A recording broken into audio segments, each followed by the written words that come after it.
Assalamualaikum warahmatullahi wabarakatuh. Apa kabar adik-adik? Ketemu lagi dengan Kak Rizal. Kali ini kita akan meneruskan pendalaman materi tematik kelas 4, tema 3, subtema 3, pembelajaran yang kelima dan keenam. Pembelajaran kelima, kegiatan ekonomi dalam proses menghasilkan beras. Yuk kita pelajari ya. Dalam proses menghasilkan beras itu pasti ada beberapa langkah. Nah, di sini langkah pertama, diperhatikan gambarnya ya. Gambar nomor 1, sawah dibajak menggunakan alat pembajak sawah. Kalau sekarang untuk membajak sudah menggunakan alat tersebut ya, seperti pada gambar. Kalau dulu pakainya tenaga hewan atau sapi, kerbau. Nah, sekarang sudah canggih, sudah lebih cepat. Kemudian gambar kedua, sawah ditanami tanaman padi. Langkah ketiga, padi dipanen oleh petani. Langkah keempat, petani menjemur padi. Langkah kelima, beras dikirim ke pedagang berbagai wilayah. Keenam, nasi siap dikonsumsi. Itu adalah kegiatan ekonomi dalam proses menghasilkan beras.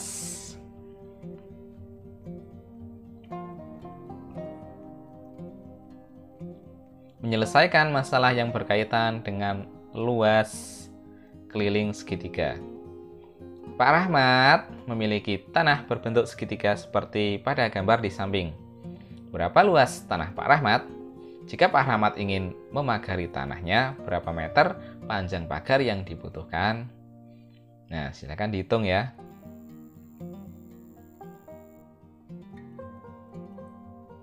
Kita masuk ke materi berikutnya, yaitu apresiasi terhadap gambar objek benda. Kita dapat memberikan apresiasi dalam hal kerapian dan detail gambar. Nah, ini contoh apresiasi. Menurutku, gambarnya sangat detail dan terlihat hidup. Apresiasi itu yang menghargai, memberi komentar yang membangun untuk suatu karya. Itu namanya apresiasi. Kita lanjutkan. Bagaimana apresiasimu terhadap gambar berikut? Nah, silahkan diapresiasikan. Sudah? Sekarang kita masuk ke pembelajaran ke-6, menentukan pesan moral dalam dongeng. Bacalah dan pahami dengan cermat suatu dongeng sebelum menentukan pesan moral. Pesan moral itu pelajaran yang baik yang dapat kita ambil contoh dari dongeng yang kita baca. Pasti ada pesan yang baik ya. Nah, pesan yang baik, yang positif, pelajaran yang baik, itulah yang namanya pesan moral. Dan kita bisa ambil dari sebuah dongeng yang telah kita baca. Perhatikan contoh pesan moral berikut. Pesan moral dalam dongeng Malin Kundang adalah kita tidak boleh durhaka kepada orang tua. Kita harus selalu menghormati mereka. Materi berikutnya membedakan sikap baik dan tidak baik. Perhatikan contoh sikap baik berikut. Pada gambar yang sebelah kiri, menjenguk tetangga yang sedang dirawat. Pada gambar yang sebelah kanan, merapikan mainan setelah dipakai. Itu adalah dua contoh sikap baik. Kalian bisa memberikan contoh sikap baik yang lain. Sekarang perhatikan sikap tidak baik. Nah, ini contoh sikap tidak baik ya. Yang sebelah kiri menertawakan teman yang terjatuh dari sepeda. Ini sikap yang tidak baik. Seharusnya kita menolong, bukan malah menertawakan ya. Yang sebelah kanan mengejek teman di sekolah.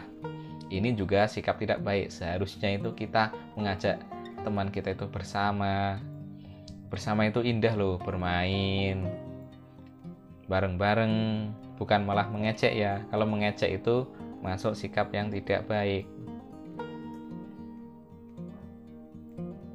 Bagaimana pendapatmu tentang tindakan Dedi seperti gambar berikut?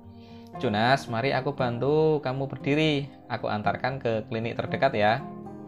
Nah, bagaimana pendapatmu? Ini sikap yang baik. Jonas terjatuh dari sepeda. Kemudian kamu membantunya.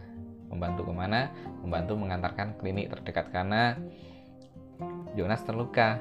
Nah, itu contoh sikap yang baik ya. Baiklah adik-adik, demikian pembelajaran kita pada pertemuan kali ini di subtema 3, tema 4. Semoga apa yang kita pelajari bisa bermanfaat bagi kita semua. Dan tetaplah jadi anak yang semangat, bermanfaat, membanggakan bagi keluarga, bagi teman-teman, bagi lingkungan, bagi agama, nusa, dan bangsa. Kurang lebihnya mohon maaf. Wassalamualaikum warahmatullahi wabarakatuh.